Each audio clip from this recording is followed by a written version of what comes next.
not a political scientist and I admire political input, but I want to put another perspective here, that the undertone of some of these questions and analysis, for example, rural black, the undertone of it is that the rural black is ignorant, is not informed, doesn't think his or her own benefit. Well, I can tell you, just having come back from two rural provinces, I was very impressed by how much on top of the issues they are, how much they know which side of the bread should be buttered. So I just want to put a bit of balancing input here. So let's be careful not to stylize population around race and around rural urban. The second issue is that South Africa's middle class, by global standards, are members of COSATU and NUMSA. So I don't think they're going to keep quiet. From where I sit, from an economic point of view, despite COSATU being captured at the top level by Zuma, COSATU members pushed COSATU to express openly a vote of no confidence in the president. That I read, as an economist, that here is our middle class saying, you're hurting us. You're causing 10, 20,000 job losses at a time, and these are visible.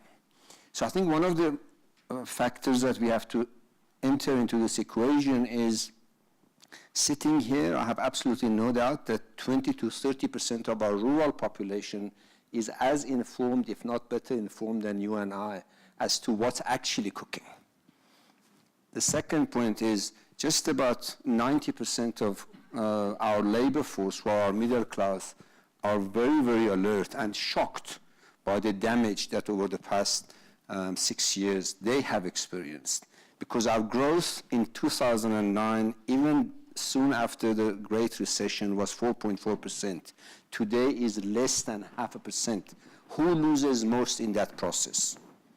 Is your middle class convert to members of COSATU? If you look at the paying members of COSATU and all other unions, by the way, FEDUSA, all of them, their membership has dramatically declined. That means a loss to the middle class. That gives me hope. I'm not as pessimistic as many of analysts. I don't think South African economy is going to be a pushover to be captured by one slate and the other. Yes, we have been given a massive blow, but I have a firm belief that when you have a diversified economy, unlike Venezuela, unlike Russia, unlike Turkey, Turkey is still a question in my head. When you have a diversified economy, those who have been engaged in it for 300 years, there is a self-interest that cuts across race, cuts across gender and all that. I believe that will win the day. It won't be easy, but it requires mobilization. It requires constant, not once off, constant discussion, integration, mobilization, visible discussions, which I think the unions will lead.